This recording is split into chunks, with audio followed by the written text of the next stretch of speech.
اللهم ارنا الحق حقا وارزقنا اتباعه وارنا الباطل باطلا وارزقنا اجتنابه آمین یا رب العالمین۔ سورہ جمعہ کا دوسرا رکوع جو 3 آیات پر مشتمل ہے، آپ نے اکثر و بیشتر اس کی سماعت کی ہوگی۔ جمعے کی نمازوں میں بھی اس کو پڑھا جاتا ہے، خطبات میں پڑھا جاتا ہے۔ یہ 3 آیات حکمت و احکام جمعہ کے موضوع پر نہایت جامع آیات ہیں۔ اہمیت جمعہ، حکم جمعہ، حکمت جمعہ، مقصد جمعہ، ان تمام امور کو ان 3 آیات نے اپنے احاطے میں لے لیا ہے۔ چونکہ حضور کا سارا طرز عمل جو ہے اور آپ کا اعلی انقلاب جو ہے وہ قرآن مجید ہے، اور آپ کا سارا عمل اس کے گرد گھوم رہا ہے۔ دعوت و تربیت و تزکیہ کا سارا نظام قرآن کے گرد ہے۔ هو الذی بعث فی الامیین رسولا منہم یتلو علیہم آیاتہ ویزکیہم ویعلمہم الکتاب والحکمہ۔ لہذا اس کتاب ہی کی جب اسلامی کوئی ریاست یا نظام قائم ہو جائے تو اس کتاب کی تعلیم کو مسلسل امت میں جاری رکھنا، تاکہ وہ تعلیم جو ہے عام ہوتی رہے، پھیلتی رہے، اس کو تازہ کیا جاتا رہے، اس کے لیے نظام جمعہ تجویز کیا گیا، ہفتے وار اجتماع۔ اب اس کو نوٹ کر لیجئے کہ نہ تو وہاں پریس تھا کہ کتابیں ہو، رسالے ہو، اخبار ہو، نہ وہاں ریڈیو، نہ وہاں ٹیلی ویژن، نہ وہاں اسکول، نہ وہاں کالج، نہ یونیورسٹی۔ تو تعلیم کا نظام کیا تھا؟ اچھا، تعلیم ایک تو ہوتی ہے بچوں کی تعلیم، اس کا تو بہت آسان کام ہوتا ہے، لیکن تعلیم بالغہ، انقلاب جو ہے وہ در حقیقت زیادہ تعلیم بالغہ پر زور دیتا ہے۔ ایک جو بھی انقلابی جو رہنما ہے، لیڈر ہے، وہ سب سے پہلے اپنے زمانے کے ایڈلٹس کو مخاطب کرتا ہے، ان کو تعلیم دیتا ہے، ان کے ذہنوں کا تزکیہ کرتا ہے، ان کے ذہنوں میں اپنا انقلابی فکر بٹھاتا ہے، جاگزی کرتا ہے، پھر ان میں سے جو موٹیویٹ ہو جاتے ہیں اور جو رسپونڈ کرتے ہیں ان کو جمع کرتا ہے، منظم کرتا ہے، طاقت بناتا ہے۔ بچوں کی تعلیم کا اس میں دخل نہیں ہوتا، وہ تو جب نظام بن جائے گا، اسلامی نظام آ جائے گا تو پھر اس نظام کے تحت بالکل نیا نظام تعلیم ہوگا۔ بچوں کی تعلیم ابتدا سے اس طریقے پر ہوگی کہ اس سے ان کے اندر اسلام اور ایمان کے جو جذبات ہیں وہ پیدا ہو، جہاد فی سبیل اللہ کا ذوق و شوق پیدا ہو۔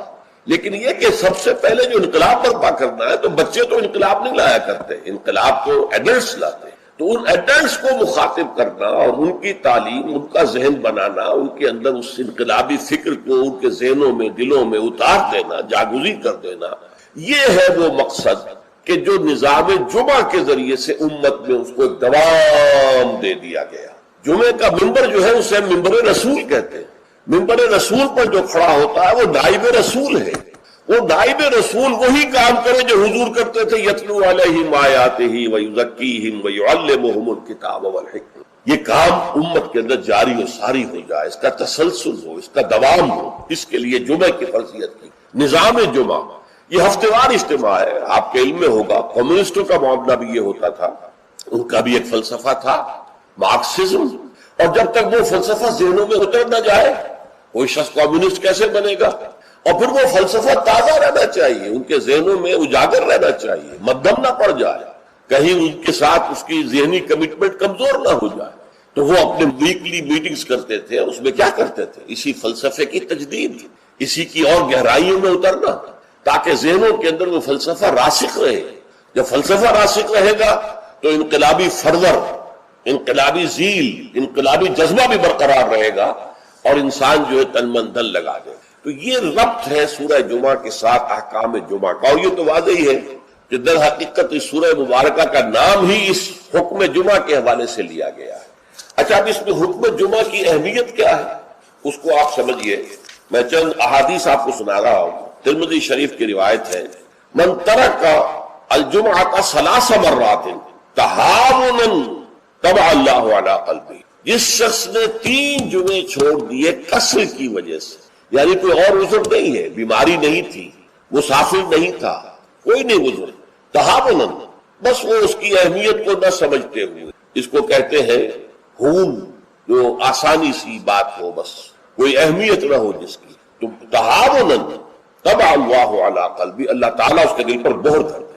اور یہ مہر کر دینا وہ بدترین سزا ہے جو بدترین کافروں کو دنیا میں دی جاتی ہے۔ ختم اللہ علی قلوبہم اور طبع اللہ علی قلوبہم، یہ بدترین کافروں کی سزا ہے۔ جو مسلمان جمعے کی اہمیت کو نظر انداز کرتے ہوئے بغیر کسی عذر کے اگر وہ جمعہ چھوڑ دے گا 3 جمعے تو اس کے دل پر بہت ہو جائے گا. من ترک ثلاث جمع تہاونا بها طبع الله على قلبه.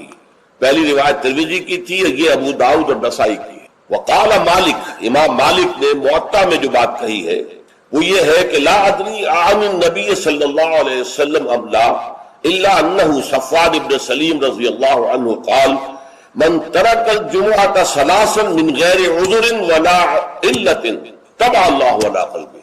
امام مالک نے جو ان کی کتاب مشہور ہے الموطا، حدیث کا پہلا مجموعہ، حدیث اور فقہ دونوں کا، اس میں کہتے ہیں امام مالک کہ میں یہ تو نہیں کہہ سکتا کہ یہ صفوان ابن سلیم نے رضی اللہ عنہ حضور سے سن کر کہا یا خود کہا، لیکن ان کا قول یہ ہے کہ جس نے بھی 3 جمعے ترک کر دیے بغیر کسی عذر کے، بغیر کسی بیماری کے، طبع اللہ علی قلبہ، اللہ تعالیٰ اس کے دل کے اوپر مہر کر دے. سب سے سخت حدیث یہ صحیح مسلم کی ہے، عبداللہ ابن عمرو بن العاص اور ابو ہریرہ دونوں سے مروی ہے رضی اللہ تعالی عنہما. انہما سمع النبی صلی اللہ علیہ وسلم، یہاں بالکل یہ مرفوع حدیث ہے کہ ان دونوں نے سنا حضور سے یہ فرماتے ہوئے لَيَنْتَهِيَنَّ أَقْوَامٌ مِّنْ غَدَائِهِ الْجُمُعَاتِ أَوْ لَيَخْتِمَنَّ اللَّهُ عَلَىٰ قُلُوبِهِمْ ثُمَّ لَيَكُونُنَّ مِنَ الْغَافِلِينَ. لوگ باز آ جائیں اپنی جمعے کی نماز کو ترک کرنے سے، ورنہ لازماً اللہ تعالیٰ ان کے دل پر ختم کر دے گا، مہر لگا دے گا. یہ وہی لفظ ہے جو سورہ بقرہ کی ابتدا میں آیا ہے، ان الذین کفروا سواء علیہم انذرتہم ام لم تنذرہم لا یؤمنون ختم اللہ علی قلوبہم وعلی سمعہم وعلی ابصارہم غشاوہ. پھر وہ غافلوں میں سے ہو جائیں گے.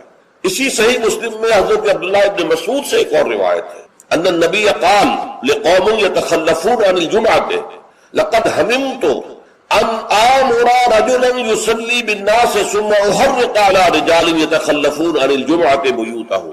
حضور نے فرمایا میرا یہ دل چاہتا ہے کہ میں کسی اور شخص کو امامت کے لیے کھڑا کر دوں اور ان لوگوں کے گھروں میں جا کر ان کے سمیت آگ لگا دوں کہ جو جمعے کے اندر حاضر نہیں ہو. اب آپ ایک طرف حضور کی شخصیت کو دیکھیں، آپ کے اندر نرمی تھی، رقت تھی، شفقت تھی، محبت تھی، رأفت تھی، لیکن دوسری طرف سختی کا یہ عالم ہے کہ جمعے کی اہمیت، تاکہ معلوم ہو جائے کہ جمعے کی اہمیت کیا ہے. یا ایھا الذین آمنوا اذا نودی للصلاۃ من یوم الجمعۃ فاسعوا الی ذکر اللہ وذروا البیع. اے ایمان کے دعوے دارو، جب پکارا جائے نماز کے لیے جمعے کے دن، مراد ہے نماز جمعہ. ویسے تو ظاہر بات ہے کہ اذان تو فجر کی بھی ہوگی، عصر کی بھی، مغرب کی بھی، عشاء کی بھی. یہاں مراد کیا ہے؟ نماز جمعہ کے لیے جب اذان دی جائے فاسعوا الی ذکر اللہ. لفظی ترجمہ تو ہوگا تو پھر دوڑ پڑو اللہ کے ذکر کی طرف. صحیح کے معنی دوڑنا ہے، لیکن یہ کہ چونکہ حضور نے صلی اللہ علیہ وسلم دوڑنے سے منع کیا، لہذا لپکو یعنی ہمتن متوجہ ہو جاؤ. اب کوئی کاروبار دنیاوی تمہیں ذرا اس گاہک کو نپٹا لوں، پھر نہیں، فوراً کاروبار بند. فرمایا فاسعوا الی ذکر اللہ وذروا البیع، کاروبار چھوڑ دو. ذالکم خیر لکم ان کنتم تعلمون، یہی تمہارے لیے بہتر ہے اگر تم سمجھو. اب دیکھیے، غور کیجئے اس میں کہ ہو سکتا ہے کوئی شخص، کوئی دکاندار بیچارہ صبح سے بیٹھا تھا، کوئی گاہک نہیں آیا، این جس وقت گاہک دکان میں داخل ہوا اسی وقت اب اذان جمعہ کی آواز آ گئی. اب بڑے سخت امتحان میں ہے وہ، لیکن فرمایا گیا ذالکم خیر لکم، بظاہر گھاٹے کا سودا ہے. صبح سے بیکار بیٹھے تھے، کوئی گاہک نہیں تھا، اب آیا ہے تو نماز کی اذان آ گئی، چھوڑ کے جانا پڑے گا. ضرور پہ کاروبار چھوڑ دینا یہ لازم ہے، یہ حکم ہے، یہ واجب ہے، فرض ہے چھوڑ دینا. اس میں کسی قسم کی کوتاہی جو ہے وہ پسندیدہ نہیں ہے.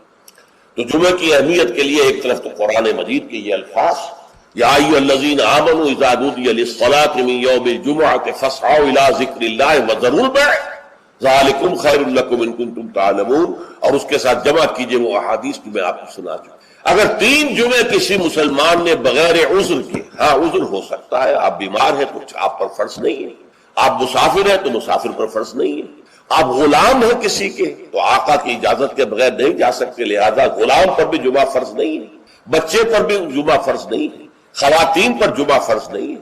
وہ اپنی ظہر کی نماز اپنے گھروں میں ادا کریں، جمعہ کی فرضیت نہیں ہے.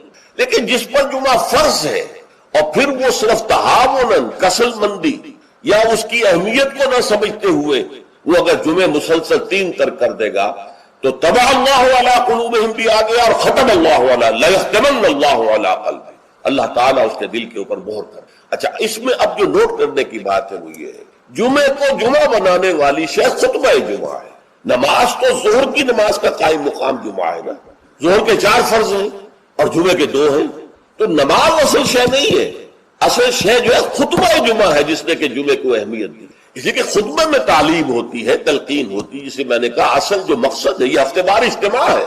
اس ہفتے وار اجتماع میں تازہ کرنا ہے اپنے نظریے کو، اپنے خیالات کو، اپنے نظریات کو، اپنے عقائد کو تازہ کرنا ہے، اسے پانی دینا ہے، سینچنا ہے، اور یہ کام در حقیقت خطبے کا ہے۔ ویسے یہ کہ تاریخی اعتبار سے جان لیجئے کہ اسلام جو ہے شروع سے اسلام ہے، حضرت آدم سے لے کر حضور تک اور آج تک اصل دین جو ہے وہ اسلام ہے۔ ان الدین عند اللہ الاسلام۔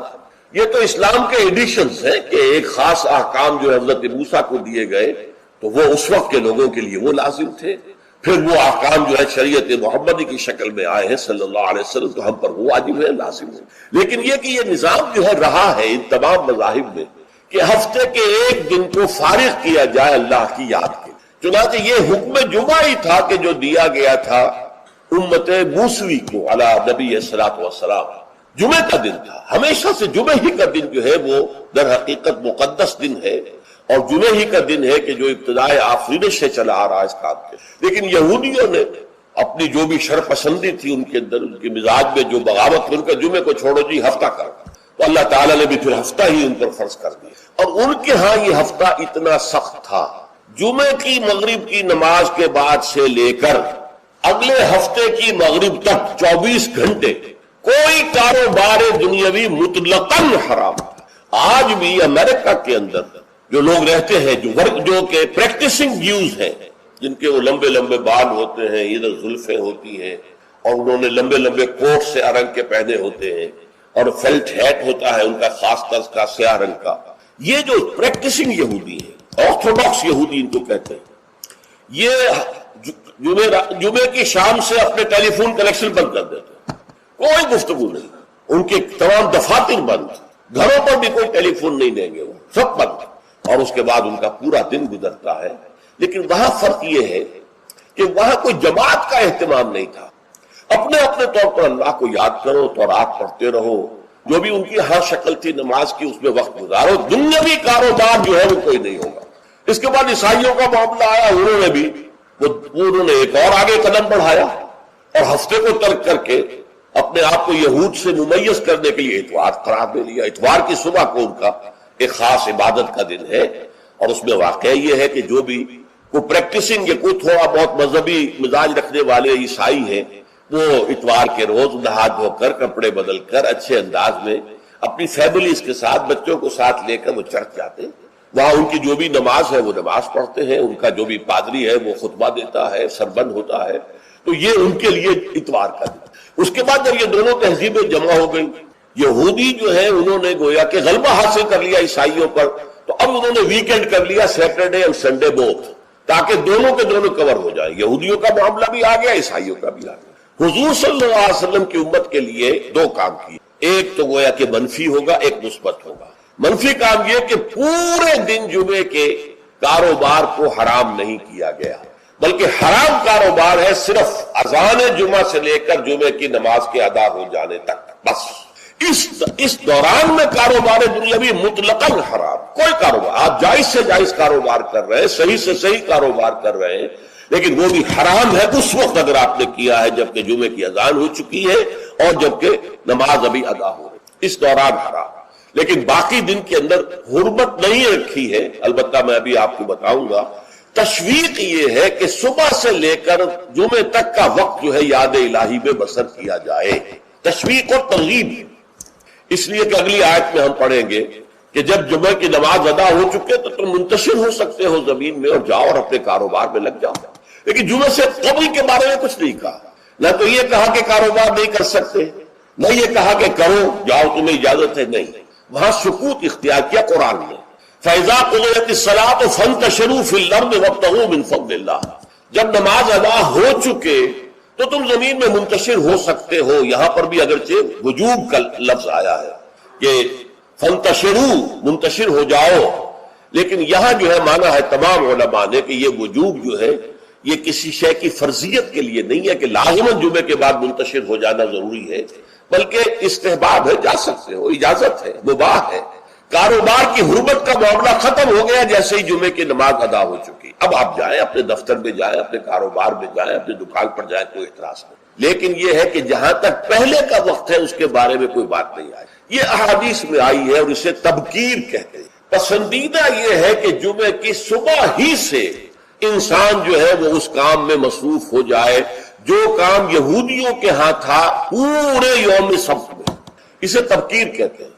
ایک حدیث موجود ہے حضور صلی اللہ علیہ وسلم کی تشویق کے ترجمے میں، حضرت مالک لائے ہیں اسے ان مولا ابی بکر ابن عبد الرحمن ابن ابی صالح سمان عن ابی ہریرہ ان رسول اللہ صلی اللہ علیہ وسلم قال من اغتسل یوم الجمعۃ غسل الجنابت، جس شخص نے جمعے کے روز غسل کیا وہ جو کہ ناپاکی جنابت کی حالت میں غسل کیا جاتا ہے، کمپلیٹ غسل، اچھی طرح غسل، ثم راح فی الساعۃ الاولی، پھر جو شخص پہلی گھڑی میں پہنچ گیا مسجد میں، فکأنما قرب بدغۃ، تو ایسے ہے کہ جیسے اس نے ایک اونٹ قربان کیا اللہ کی راہ میں، صدقہ دیا۔ ومن راح فی الساعۃ الثانیۃ، جو دوسرے گھنٹے میں دوسری گھڑی میں گیا، فکأنما قرب بقرۃ، تو ایسے ہے جیسے کہ ایک گائے اس نے اللہ کی راہ میں صدقہ کر دی اور ذبح کر دی، خیرات کر دی۔ ومن راح فی الساعۃ الثالثۃ، اور جو تیسری گھڑی میں تیسرے گھنٹے میں گیا، فکأنما قرب بشاۃ او قرن، پھر یہ اس کے برابر ہوگا کہ گویا کہ کسی نے ایک بکری اللہ کی راہ میں ذبح کر دی، صدقہ کر دی، یا کوئی میڈھا کر دیا۔ ومن راح فی الساعۃ السابعۃ، اور جو گیا چوتھے گھنٹے میں چوتھی گھڑی میں، فکأنما قرب دجاجۃ، تو یہ اس کے برابر ہے کہ گویا کہ اس نے ایک مرغی جو ہے اللہ کی راہ میں دے دی، خیرات کر دی۔ ومن راح فی الساعۃ الخامسۃ، اور جو پانچویں ساعت میں گیا، فکأنما قرب بیضۃ، تو وہ ایسے ہے گویا کہ اس نے ایک انڈا اللہ کی راہ میں خیرات کر دیا۔ فإذا خرج الامام، تو جب امام نکل آئے، حضرت الملائکہ یسمعون الذکر، تو اب فرشتے، ایک اور روایت میں الفاظ آئے ہیں جو فرشتے بیٹھے ہوتے ہیں حاضری درج کرنے کے لیے، فلاں آ گیا، فلاں آ گیا، یہ چوتھی ساتھ میں آیا، یہ تیسری میں آیا، یہ دوسری میں آیا، یہ پانچویں میں آیا، تو فرشتے اپنے وہ رجسٹر بند کر کے، اور وہ خود الذکر، یعنی وہ جو امام خطبہ دیتا ہے وہ الذکر ہے، اس خطبے کی طرف وہ ہمتن متوجہ ہو جاتے ہیں۔ چنانچہ ایک تو یہ بات جان لیجئے کہ اس کے بارے میں امام الہند حضرت شاہ ولی اللہ دہلوی رحمۃ اللہ علیہ کی رائے ہے کہ اس سے مراد یہ نہیں ہے کہ فجر کی نماز کے بعد طلوع آفتاب کے بعد پہلا گھنٹہ، پھر اس کے بعد دوسرا، پھر اس کا تیسرا، پھر اس کا چوتھا، پانچواں، بلکہ یہ زوال کے بعد سے خفیف ساعات ہے، یعنی زوال سے وقت شروع ہوا، سورج جو ہے وہ نصف النہار سے ذرا ڈھلکا لدنوک الشمس، تو اس کے ساتھ جمعے کا وقت شروع ہو گیا، تو اس وقت سے پہلی ساعت، دوسری ساعت، گویا کہ یہاں ساعت سے مراد گھنٹہ نہیں ہے بلکہ کوئی اور لطیف قسم کا پیمانہ وقت کا ہے۔ یہ شاہ ولی اللہ کی رائے ہے جو انہوں نے اپنی مصفہ میں بھی اور مصوہ میں بھی، شاہ ولی اللہ کے نزدیک بڑی اہم کتاب جو ہے حدیث کی وہ موطا ہے، انہوں نے اس کی ایک شرح فارسی میں لکھی ہے اور ایک شرح عربی میں لکھی، تو ان دونوں میں انہوں نے یہ رائے ظاہر کی، لیکن بہت سے علماء کی رائے ہے کہ نہیں، جو ہمارا ساعات کا نظام ہے اسی پر اس کو شمار کیا جائے گا۔ لیکن اس پر بھی اجماع ہے کہ جو اس کے بعد بھی آتا ہے جمعہ تو اس کا بھی ہو جائے گا، جمعے کی فضیلت سے اسے کوئی حصہ نہیں ملے گا، جمعے کی برکات سے اسے کوئی حصہ نہیں ملے گا، جمعے کا جو خاص مقام اور مرتبہ ہے اس کے حیثیت سے وہ محروم رہے گا، لیکن جہاں تک فرضیت جمعہ ہے وہ اس فرضیت جمعہ جو ہے وہ اس کی طرف سے ادا ہو جائے گا۔ لیکن یہ منظر میں نے اپنی آنکھوں سے دیکھا ہے اپنے بچپن میں، اور وہ یہ سرسا ایک جگہ تھی، وہ تحصیل تھی ضلع حصار کی، وہاں میری بسم اللہ ہوئی، پھر وہ نورانی قاعدے سے ہماری تعلیم شروع ہوئی، تو جس مسجد میں یہ سارا کام ہو رہا تھا بڑے مرکزی مقام پر وہ مسجد تھی، کبھی کبھی اب بھی مجھے خواب میں وہ مسجد آتی ہے، اور اس مسجد میں جمعے کے دن میری اپنی جو مشاہدے کی بات ہے کہ یوں سمجھیے اشراق کے بعد سے لوگوں کی آمد شروع ہو جاتی، اور دیہات سے لوگ آیا کرتے تھے، وہاں ایک خاص قوم تھی، غالباً وہ ارائی تھے، اس ارائی علاقے کے ارائیوں کو وہ پچادے کہتے تھے، جیسے کہ راجپوتوں کو رانگڑ کہا جاتا ہے، لیکن یہ کہ وہ لوگ آتے تھے اونٹوں پر سوار ہو کر، آس پاس صحرا کا علاقہ تھا، سفید کپڑے، سفید کرتے، سفید ان کے تہبند، اور سفید ان کے صافے اونٹوں کے اوپر سوار چلے آ رہے ہیں، اس لیے کہ دیہات میں جمعہ نہیں ہوتا، اور اس وقت اس پر سختی کے ساتھ عمل ہوتا تھا کہ اصل میں جمعہ جو ہے وہ شہر میں ہے، تو وہ آتے تھے اور مسجد جو ہے وہ بس صبح ہی سے بھر جاتی تھی. کہیں ایک جگہ کوئی شخص کھڑا واز کہہ رہا ہے، کچھ لوگ اس کے گرد جمع ہے، کہیں کوئی شخص بیٹھے ہوئے قرآن خود ہی پڑھ رہا ہے، کوئی نوافل پڑھ رہا ہے. یہ نقشہ میں نے اپنی آنکھ سے دیکھا ہے، بچپن کا یہ نقشہ. اب وہ معاملہ ختم ہو گیا، بالکل ختم ہو گیا. اب تو بھاگ دوڑ کر کے جو ہے وہ لوگ جمعے میں پہنچتے بھی اس وقت ہیں جبکہ وہ عربی کا خطبہ شروع ہونے والا ہو، اس لیے کہ عام طور پر تقریروں کے اندر کوئی خاص مواد ہوتا نہیں ہے، یا فرقہ واریت کی تبلیغ ہو رہی ہوتی ہے، یا سیاسی مسائل کے اوپر دھواں دار تقریریں ہوتی ہیں. لوگوں کو ان سے دلچسپی نہیں، تو فرض ادا کرنے کے لیے بس وہ جب خطبے کی اذان کا وقت ہوتا ہے تو اس وقت وہ پہنچ جاتے ہیں، نماز ادا ہوئی اور روانہ ہو گئے. اللہ خیر سے اللہ. میں سب سے پہلے آداب جمعہ اس کے عنوان سے عرض کر رہا ہوں کہ جمعے کے روز غسل واجب ہے تقریباً علی کل محتلم. یہ حضور کے الفاظ یہ ہیں، غسل الجمعہ کے واجب علی کل محتلم. جو بھی بالغ ہو چکا ہے مرد، عورت پر تو ظاہر بات ہے کہ جمعہ فرض ہے ہی نہیں، جیسا کہ میں عرض کر چکا ہوں، اس کے لیے جمعے کا غسل واجب ہے. اور اندازہ یہ ہوتا ہے، میں یقین سے تو نہیں کہہ سکتا، کہ جیسے ہی جمعے کے لیے روانگی ہو اس وقت غسل کیا جائے. پھر حضور نے یہ بھی فرمایا ہے کہ اچھے کپڑے پہن کر جاؤ، دھلے ہوئے کپڑے پہن کر. آپ نے فرمایا کہ کیا تم میں سے کسی شخص کے لیے یہ ممکن نہیں ہے کہ اپنے جو محنت کے کپڑے ہوتے ہیں، محنت یعنی کہ مشقت کرتا ہے، ایک لوہار بیٹھا ہوا ہے اور وہ بھٹی کے سامنے بیٹھ کر کام کر رہا ہے، پسینے آئیں گے، اس سے کپڑوں میں بدبو ہو جائے گی پسینے کی، پھر اس کے اوپر سیاہ داغ پڑے ہوں گے، میلے ہوں گے. تو یہ اس کا لباس ہے محنت کا. ایک دوسرے سے کچھ مختلف بھی ہے، اس میں پھر اہل علم کو بہرحال مطابقت پیدا کرنی پڑتی ہے.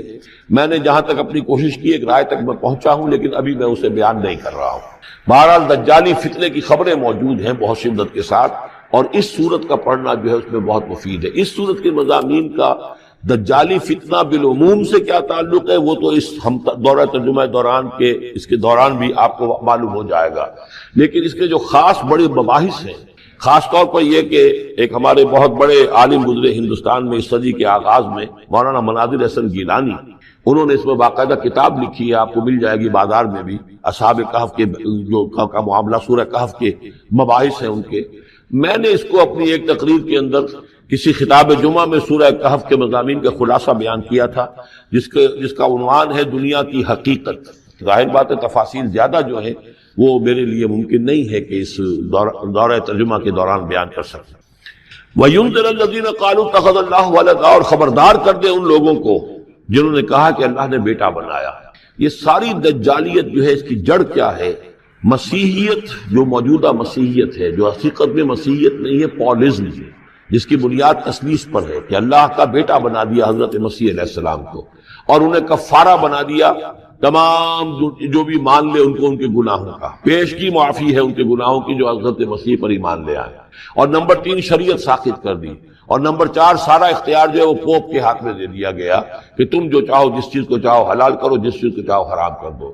ان چیزوں نے مل کر نفس مذہب کو اس قدر قابل نفرت سے بنا دیا کہ یورپ کے عوام کے اندر مذہب کے خلاف شدید نفرت پیدا ہو گئی. چنانچہ اس کے بعد جب مسلمانوں کے زیر اثر وہاں پر علم پھیلا ہے، ہسپانیہ کی یونیورسٹیوں سے علوم اور فنون جو ہیں، یہ فرانس اور اٹلی اور جرمنی کے نوجوان آتے تھے اور وہاں آ کر وہ قرطبہ اور غرناطہ اور طریقلہ کی یونیورسٹیوں سے پڑھ کر جاتے تھے. تو ان کے زیر اثر جو ایک ریفارمیشن شروع ہوئی، اصلاح مذہب، اور ایک رینائسنس، تحریک احیاء العلوم. وہ جو اصل تو تحریک تھی اس بات کی کہ انسان علم کی طرف دوبارہ رجوع کرے، لیکن یہ کہ وہ علم جب آگے بڑھا ہے تو وہاں پہ عیسائیت کے خلاف جو رد عمل تھا اس کی وجہ سے اس میں مذہب کی دشمنی جو ہے اس تحریک کے اندر خود بخود شامل ہو گئی. تو مذہب سے بیزاری، روحانیت کا انکار، آخرت سے بالکل بے پرواہی اور اس کا بھی انکار، اور خدا ہے یا نہیں ہے اس سے کوئی سروکار نہیں، یہ جو اس تہذیب کے اصل میں اثرات بنے ہیں سارے، یہ اسی غلطیوں کا یہ اثرات ہیں، نتائج ہیں کہ جو عیسائی مذہب کے اندر جو یہ تحریفات کر کے جو غلطیاں کی گئی ہیں. اس کو یہاں کہا گیا ہے کہ ان لوگوں نے کہ جنہوں نے یہ عقیدہ ایجاد کیا، ما لہم بہ من علم، ان کے پاس اس کے لیے کوئی علمی سند نہیں ہے، ولا لآبائہم، نہ ان کے آباء و اجداد کے پاس کوئی سند تھی، کبرت کلمۃ تخرج من افواہہم، بہت بڑی بات ہے جو ان کے منہ سے نکل رہی ہے، بہت بڑی گستاخی ہے جو یہ اللہ تعالیٰ کی شان میں کر رہے ہیں۔ ان یقولون الا کذبا، یہ نہیں کہہ رہے مگر جھوٹ، سراسر سیدھا سفید جھوٹ بول رہے ہیں۔ فلعلک بے، اپنے اس غلط عقیدے پر قائم رہے، اس غلط مذہب کو انہوں نے برقرار رکھا، تو اس کا جو رد عمل ہوگا نوع انسانی پر، اور اس سے تاریخ انسانی اور انسانی ثقافت جس غلط رخ پر پڑے گی، جو دجالیت کا فتنہ اسے جنم لے گا، ان تمام چیزوں کے اثرات سے شاید آپ کو اتنا صدمہ ہو کہ فلعلک باخع نفسک علی آثارہم ان لم یؤمنوا بہذا الحدیث اسفا انا جعلنا ما علی الارض زینۃ لہا، ہم نے زمین کے اوپر جو کچھ ہے اسے اس کا گہنا بنا دیا ہے، بناؤ سنگھار بنا دیا ہے، زینت بنا دیا ہے۔ یہ آپ نوٹ کر لیجئے، لفظ زینت اور زمین میں اس کی زیبائش اور آرائش، یہ اس سورہ مبارکہ کا عمود ہے، یعنی اس کو اتنا کھبا دیا ہے نگاہوں میں اللہ نے کہ آخرت سے خود بخود انسان غافل ہو جاتا ہے۔ یہ پردہ پڑ گیا ہے، چمک دمک ہے، یہ کاریں ہیں، یہ بلڈنگیں ہیں، یہ کوٹھیاں ہیں، یہ عالیشان عمارتیں ہیں، یہ کیا کچھ اس کی جو یوں سمجھیے پومپ اینڈ شو جو ہے اس وقت دنیا کا، اور ظاہر بات ہے امریکہ میں جا کر دیکھیے تو جو کچھ یہاں دیکھ رہے ہیں اس سے 10 گنا 100 گنا 1000 گنا آپ کو نظر آئے گا، عقلیں دنگ ہو جاتی ہیں۔ نتیجہ کیا نکلتا ہے کہ انسان یہ سمجھتا ہے کہ اصل شے یہی مادہ ہی ہے، اصل ہدایت پہ یہی لوگ ہیں، یہی لوگ ہیں صحیح معنی میں کہ جنہوں نے واقعتاً علم حاصل کیا ہے، لہذا ان کی غلط تہذیب، ان کا غلط تمدن، ان کے تمام غلط ثقافت کے معاملات کے بھی ہم اسی طریقے سے پیروی کر رہے ہیں۔ یہ سارا مسئلہ جو ہے وہ اس لیے ہے کہ یہ چمک دمک دنیا کی زیبائش اور آرائش، اس سے ہم متاثر ہیں۔ انا جعلنا ما علی الارض زینۃ لہا، جو کچھ زمین کے اوپر ہے اسے ہم نے اسے اس کے لیے بناؤ سنگھار بنا دیا، لنبلوہم، تاکہ ہم آزمائیں ان کو، ایہم احسن عملا، کون ہے ان میں سے اچھے عمل کرنے والا۔ یعنی اب یوں دیکھیے وہ شعر جو ایک ہے، اگرچہ ذرا تھوڑا سا شان باری تعالیٰ کے اعتبار سے تو شاید اتنا مناسب نہ ہو، لیکن یہ کہ مفہوم کو ادا کرتا ہے کہ رخ روشن کے آگے شمع رکھ کر وہ یہ کہتے ہیں ادھر آتا ہے دیکھیں یا ادھر پروانہ جاتا ہے۔ ایک طرف ذات باری تعالیٰ ہے اور ایک طرف یہ دنیا ہے، اس کی چمک دمک ہے۔ اب یہ پروانہ جو ہے یہ انسان، اس کا امتحان ہے، آیا یہ اللہ اور آخرت کی طرف جا رہا ہے یا دنیا کی طرف اور دنیا کی زیبائش اور آرائش کی طرف جا رہا ہے۔ جو زیبائش اور آرائش کی طرف چلا گیا وہ گیا، تباہ و برباد ہو گیا، فقط خسر خسرانا مبین۔ اور جس نے اس دنیا کی زیبائش اور آرائش اس سے منہ موڑ کر وہ جو حقیقت ہے، جو اصل حسن ازلی ہے اللہ تعالیٰ کا، اور اس کا جو جلال اور کمال ہے، اور جو آخرت کی نعمتیں ہیں، ان کو اختیار کر لیا، وہ کامیاب ہو۔ تو امتحان اتنا ہی ہے کہ رخ روشن کے آگے شمع رکھ کر وہ یہ کہتے ہیں ادھر جاتا ہے دیکھیں یا ادھر پروانہ آتا ہے۔ وَإِنَّا لَجَاعِلُونَ مَا عَلَيْهَا صَعِيدًا جُرُزًا، اور یہ کہ جو کچھ بھی اس پر ہے ہم ایک وقت آئے گا کہ اس کو بنا کر رکھ دیں گے جیسے کہ میدان جس میں سے کہ فصل کاٹ لی گئی ہے۔ جب قیامت ہوگی کیا ہوگا یہاں پر اسی زمین کو، نہ یہاں پہ کوئی وہ پہاڑ رہ جائیں گے کوٹ کوٹ کر چپٹی کر دی جائے گی، نہ یہ اب یہ آپ کے پاس جو ہیں وہ اسکائی اسکریپرز رہ جائیں گے، نہ یہ اعلیٰ شان عمارتیں ہوں گی، کچھ نہیں ہوگا۔ یہ سب برابر ہوگا جیسے کہ کسی کھیت کے اندر فصل کاٹ دی جاتی ہے تو اب وہ پڑا ہوتا ہے ویران۔ وَإِنَّا لَجَاعِلُونَ مَا عَلَيْهَا صَعِيدًا جُرُزًا، ہم اسے کر کے چھوڑیں گے ایسا کھیت کہ جہاں پر چورا پڑا ہوا ہو، صرف بچا کھچا جو ہے وہ اس کا توڑی کا، اور کچھ نہ ہو۔ ام حسبت ان اصحاب الکہف والرقیم کانوا من آیاتنا عجبا، اب یہاں سے اصحاب کہف کی بات شروع ہو رہی ہے، کیونکہ پوچھوایا تھا یہودیوں نے اصحاب کہف کون تھے۔ کیا تم سمجھتے ہو کہ اصحاب الکہف والرقیم، رقیم جو ہے ان کی تختی تھی ایک جس کے اوپر ان کے حالات لکھ کر، جو ان کے ایک جو کہف تھی ان کی غار جو تھی اس کے اوپر لگا دی گئی تھی، تو انہیں اصحاب الکہف بھی کہتے ہیں، اصحاب الرقیم بھی کہتے ہیں، یہ دونوں انہیں ایک ہی گروہ کے نام ہیں۔ کیا وہ تمہارے خیال میں ہماری بڑی عجیب آیات میں سے تھا؟ یعنی واقعتاً بات تو غیر معمولی تھی، لیکن حقیقت میں ہمارے ہاں تو ہماری تخلیق میں، ہماری صنائی میں اس سے ہزاروں گنا زیادہ عجیب باتیں ہوتی ہیں، ہمارے لیے تو وہ کچھ ہے ہی نہیں کسی بھی درجے میں، تم سمجھتے ہو شاید وہ بہت بڑی بات ہے۔ یہ سابق کہف کا جو قصہ ہے، اب میں سمجھتا ہوں کہ پورے وثوق کے ساتھ ہم کہہ سکتے ہیں کہ یہ قصہ کیا تھا۔ دیکھیے جب حضرت مسیح علیہ السلام آئے ہیں تو یہ پورا علاقہ جو ہے فلسطین کا، اور یہاں پہ جو آپ نے تبلیغ کی ہے، تو یہ اس وقت رومن امپائر کا ایک حصہ تھا۔ اگرچہ مقامی طور پر ایک لوکل بادشاہ جو تھا یہودی وہاں پر حکومت کر رہا تھا، لیکن وہ پپٹ تھا، اصل میں تو حکومت جو تھی رومیوں کی، جو رومی تھے بت پرست۔ اور اس کے بعد چونکہ انہوں نے بغاوت کی، حضرت مسیح تو اٹھا لیے گئے سن 30 میں، سن 30 عیسوی کے آس پاس یا 33 عیسوی کے آس پاس، لیکن اس کے بعد جو ہے ان یہودیوں نے بغاوت کی رومیوں کے خلاف، جس کے نتیجے میں سن 70 عیسوی میں ٹائٹس رومی نے تو ان کی حکومت بھی ختم کی اور بیت المقدس کو برباد کیا، یروشلم کو تباہ کیا، 1,33,000 یہودیوں کو قتل کیا اور ان کو بھیج دیا، نکال دیا وہاں سے باہر۔ اس وقت کا معاملہ یہ ہے کہ اب کوئی اکے دکے جو بھی رہ جاتے تھے یہاں پر، کوئی یہودی یا عیسائی، یہودیوں کو تو نکال دیا، عیسائی رہ گئے، لیکن عیسائیوں پر بھی بہت ظلم ہوتا تھا۔ یہ موحد تھے، حضرت عیسیٰ کے ماننے والے، وہ بت پرست تھے۔ تو اس زمانے میں کہیں بادشاہ کوئی تھا ڈیسیس یا دقیانوس جس کو کہتے ہیں، اس کے زمانے میں کچھ جو عیسائی تھے حضرت عیسیٰ پر ایمان رکھنے، آج کے عیسائیوں پر قیاس نہ کیجیے، جو نصارہ تھے حضرت عیسیٰ کو ماننے والے جو موحدین تھے، ان میں سے کچھ نوجوانوں کی پیشی ہوئی بادشاہ کے دربار میں۔ انہوں نے کہا کہ تم اپنے نئے دین سے اگر باز نہیں آؤ گے، اتنے دن کی مہلت تمہیں دی جا رہی ہے تو تمہیں سولی چڑھا دیا جائے گا، بس مہلت دی جا رہی ہے، جاؤ غور کر لو، سوچو۔ ان لوگوں نے آ کر سوچا کہ اب نہ تو ہمارے لیے یہ ممکن ہے کہ ہم مقابلہ کر سکیں، چلو کسی غار میں چھپ جاتے ہیں، دیکھیں اللہ تعالیٰ کیا کرتا ہے ہمارے لیے۔ وہ ایک غار میں جا کر چھپے، اور غار میں جا کر چھپے ہیں تو اللہ نے انہیں وہاں پر سلا دیا، موت طاری نہیں کہ سلا دیا۔ اللہ کروٹ بھی بدلواتا رہا، ان کے لیے سارا کچھ بندوبست کیا، اللہ کی قدرت میں تھا۔ حضرت عزیر کو 100 برس کے لیے مار دیا تھا، موت کے بعد ان کو دوبارہ زندہ کر دیا۔ لیکن یہ کہ ان کا معاملہ یہ ہے کہ ان کی وہاں پر جو ہے تقریباً 300 برس یہ وہاں پر پڑے رہے اس غار کے اندر۔ غار کی شکل کچھ خاص ایسی تھی کہ ادھر آنا جانا لوگوں کا تھا ہی نہیں، اور یہ ہے جو موجودہ ترکی کے علاقے میں شہر ایفسس ہے، اس کے آس پاس ہیں اس طرح کے غار، جیسے ایجنٹا کے غار ہندوستان کے مشہور ہیں، ایسے ہی وہاں بھی غاروں کا سلسلہ ہے، اور ہیں بھی وہ ایسے کہ ان کے دہانے جو ہیں وہ ہے شمال کی جانب، تو دھوپ ان میں براہ راست نہیں جاتی، صرف یہ کہ ریفلیکٹڈ لائٹ تو آتی ہے لیکن یہ کہ براہ راست دھوپ نہیں جاتی، تو ایک طرح کا اندھیرا سا اس کے اندر ٹوائی لائٹ جسے آپ کہہ لیں وہ رہتا ہے سارا دن۔ وہاں پر یہ 300 برس تک سوتے رہے۔ اس 300 برس کے عرصے میں یہ ہوا کہ رومن امپائر جو ہے اس نے خود عیسائیت اختیار کر لی۔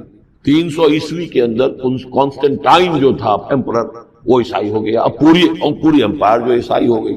اب اس کے زمانے میں اس کے بعد تھیوڈوسیس ہے ایک، 446 عیسوی میں یہ تھا، اس کے زمانے میں اللہ تعالیٰ نے ان لوگوں کو جگایا 300 برس کے بعد۔ اب یہ سمجھ رہے ہیں کہ وہی زمانہ ہے، وہی کفار کی حکومت ہے، وہی مشرکین ہے۔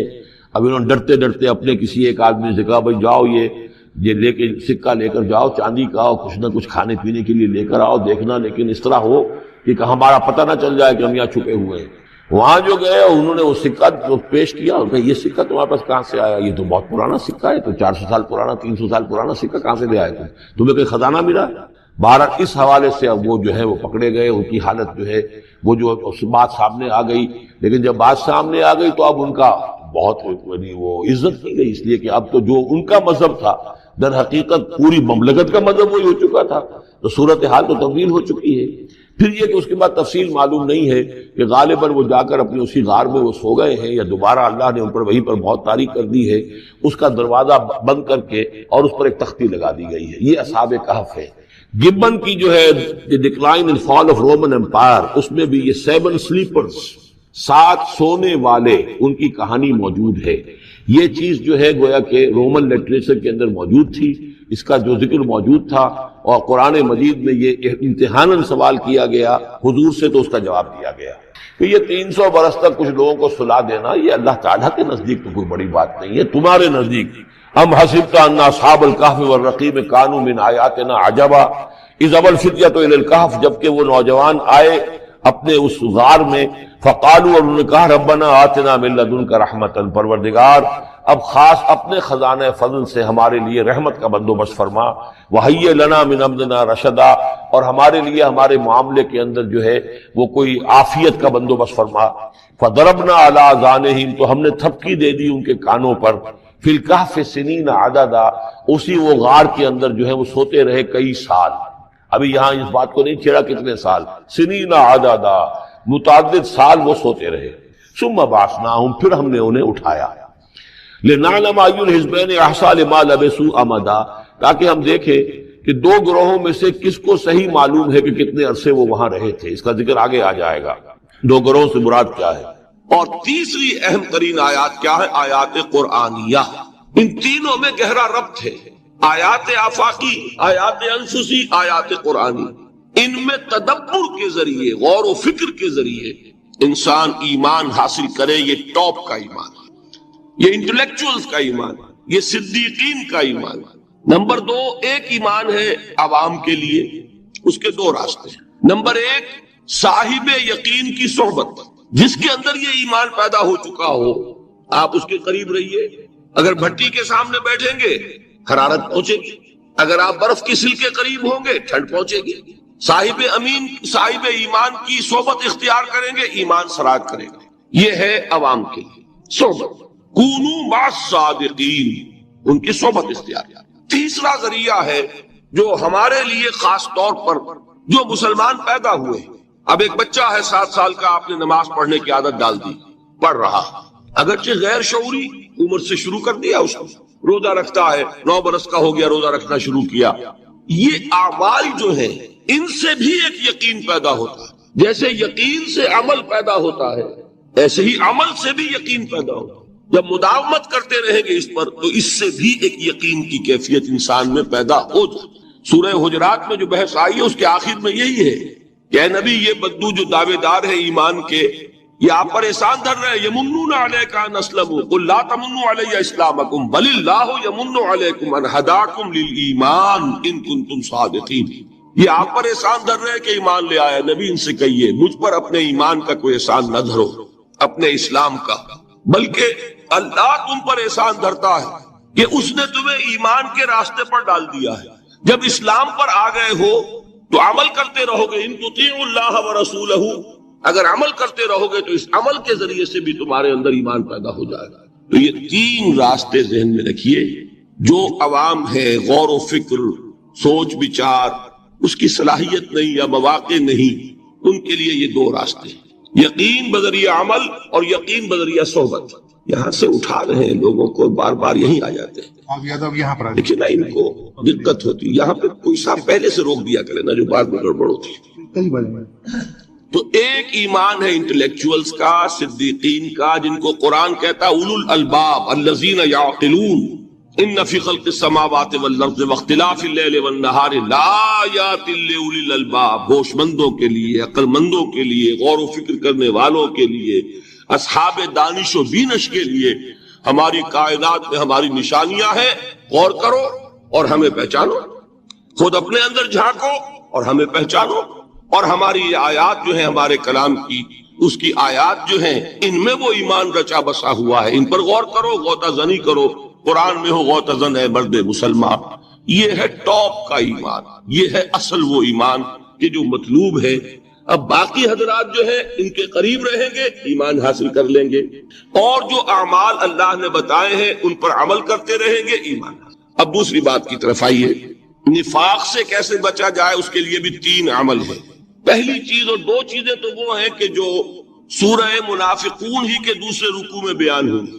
پریونشن کیسے ہوگی، بچو گے کیسے؟ دوام ذکر، اللہ کو یاد رکھو، یا ایھا الذین آمنوا لا تلہکم اموالکم ولا اولادکم عن ذکر اللہ ومن یفعل ذلک فاولئک هم الخاسرون۔ دل کو غفلت میں مت آنے دو، دل غافل ہوگا شیطان کا ڈیرا بن جائے گا۔ وہ دوام ذکر میں، البتہ یہ ذہن میں رکھیے کہ دوام ذکر کا ذریعہ کیا ہے، اس میں مغالتے ہیں لوگوں کو، جو سب سے بڑا ذکر ہے اس کو بھولے ہوئے ہیں، اور جو تیسرے چوتھے نمبر کا ذکر ہے اس کو سمجھ بیٹھے ہیں کہ بس یہی ذکر ہے۔ سب سے بڑا ذکر، مجسم ذکر قرآن ہے۔ الذکر انا نحن نزلنا الذکر وانا له لحافظون۔ وہ الذکر کون سا ہے؟ قرآن۔ اسی کو فرمایا، میں نے وہ آیت سنائی تھی کہ لوگ تنزیہ کہتے تھے، یا ایھا الذی نزل علیہ الذکر انک لمجنون، حضور سے مخاطب ہو کر کہتے ہیں فلاں جس کے اوپر کے اس کے خیال کے مطابق ذکر نازل ہوا ہے، ہم تو تمہیں پاگل سمجھتے ہیں۔ وہاں بھی لفظ کیا ہے؟ الذکر۔ تو معلوم کیا ہوا؟ انا انزلنا الیک الذکر لتبین للناس ما نزل الیہم، یہ الذکر ہے۔ تو اس سے بڑا ذکر کوئی نہیں۔ تلاوت قرآن، تدبر قرآن، غور و فکر قرآن کا، قرآن کو یاد کرنا، اس پر میرا کتاب چاہے مسلمانوں پر قرآن مجید کے حقوق، اب تو یہاں شاید کوئی کتاب موجود نہیں رہی ہے، بہرحال اگر آپ کو ضرورت ہوتی ہے پاکستان سے منگا لیتے ہر شے، پڑھیے انشاءاللہ آ جائے گی چیز۔ نمبر 2 ذکر کیا ہے؟ اقیم الصلاۃ لذکری، نماز کو قائم کرو میری یاد کے لیے۔ یہ ذریعہ ذکر میں وہ تو ہے ہی مجسم ذکر، اور یہ ذریعہ ذکر میں سب سے اہم ہے۔ یہ عملی ذکر بھی ہو رہا ہے اور قولی بھی ہو رہا ہے۔ سورہ فاتحہ پڑھی آپ نے، قرآن شریف کی کچھ آیات پڑھی، پھر رکوع کیا۔ یہ رکوع جو ہے یہ آپ کا عملی ذکر ہے کہ آپ نے اپنے وجود سے اللہ کی عظمت کو تسلیم کیا، پھر آپ سجدے میں گرے، یہ آپ کا عملی ذکر ہے کہ اپنے وجود سے آپ نے اللہ کی عظمت کو اور تسلیم کیا۔ تیسری چیز ہے مسنون دعائیں اور مسنون اذکار جو حضور سے ثابت۔ ہمارے ہاں کیا ہو گیا، مجھے فلاں بزرگ نے یہ چیز بتائی ہے، وہ تو پڑھتے چلے جا رہے ہیں، نہ قرآن سے دلچسپی نہ اذکار مسنونہ سے دلچسپی، ادعیہ معصورہ۔ آپ غور کریں گے کہ زندگی کے ہر عمل کے لیے حضور کی دعا موجود ہے۔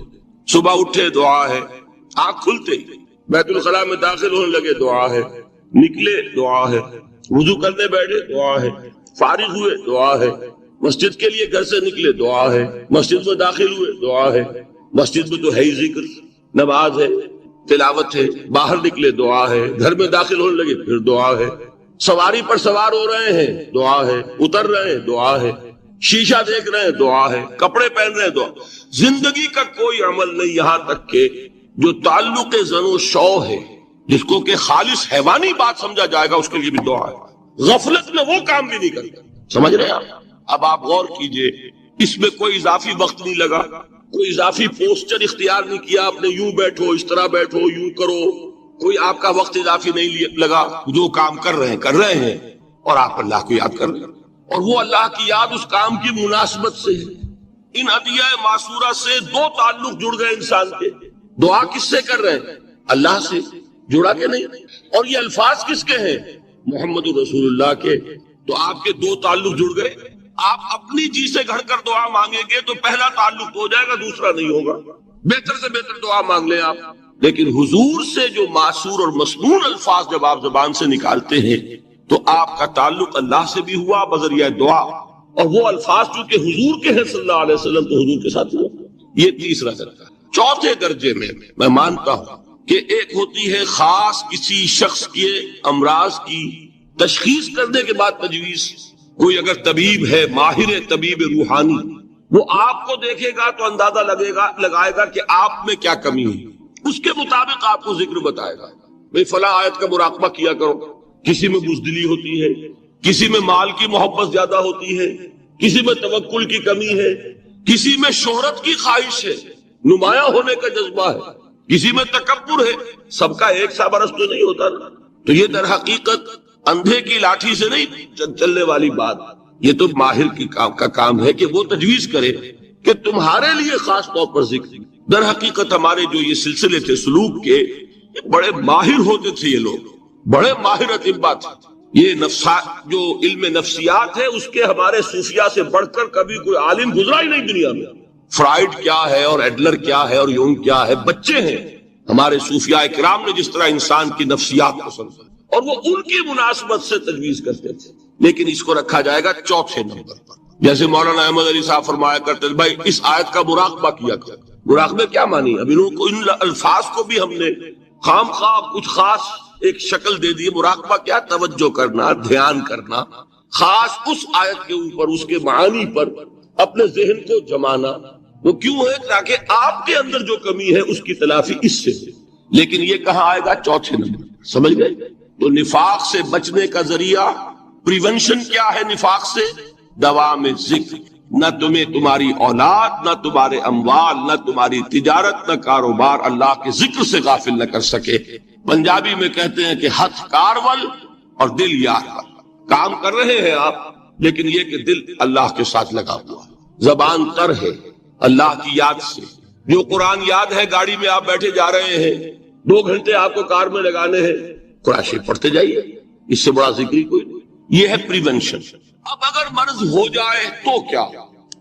اس کے لیے 2 چیزیں ضروری ہیں۔ ایک دیکھیے عجیب ہے، یہ نفاق کا علاج انفاق سے، صرف ایک الف لگا نا، انفاق کے معنی اور ہے، یہ بنا ہے کس سے؟ نفقت الدراہم، پیسے ختم ہو گئے، مک گئے، یا نفق الفرس، گھوڑا مر گیا۔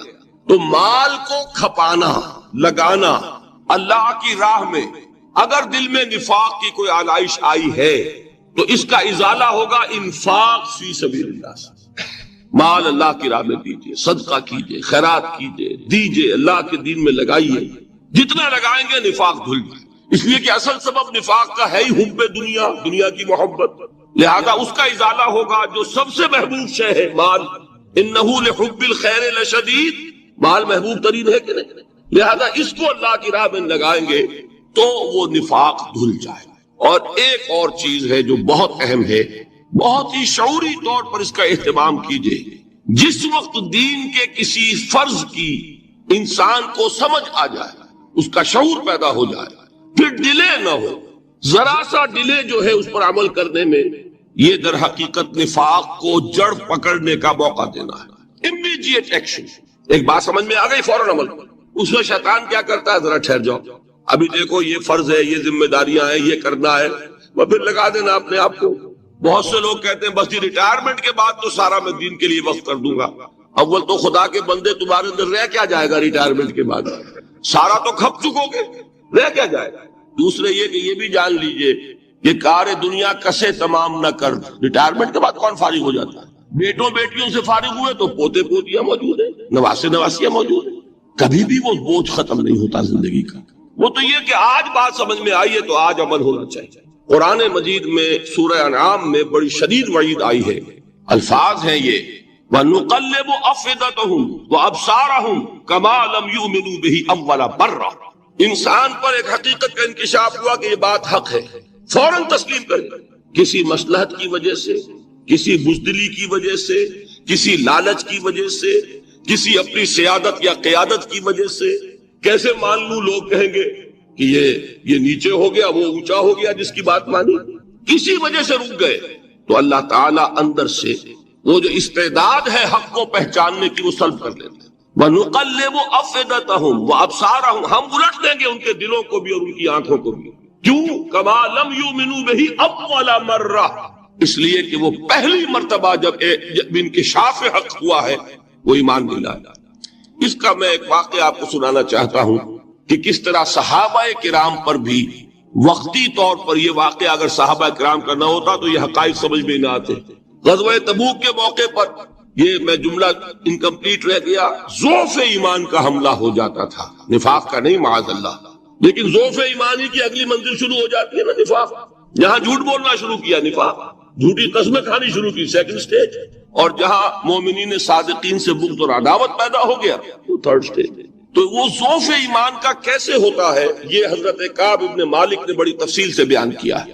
غزوہ تبوک کے موقع پر جہاں منافقین نے آ کر جھوٹے بہانے بنائے، جھوٹی قسمیں کھائیں اور حضور سے ایگزمپشن لے لی، چھٹی لے لی، رخصت لے لی، وہاں 3 ایسے صحابہ بھی تھے جو مومن صادق تھے، لیکن وقتی طور پر شیطان نے انہیں ورغلایا۔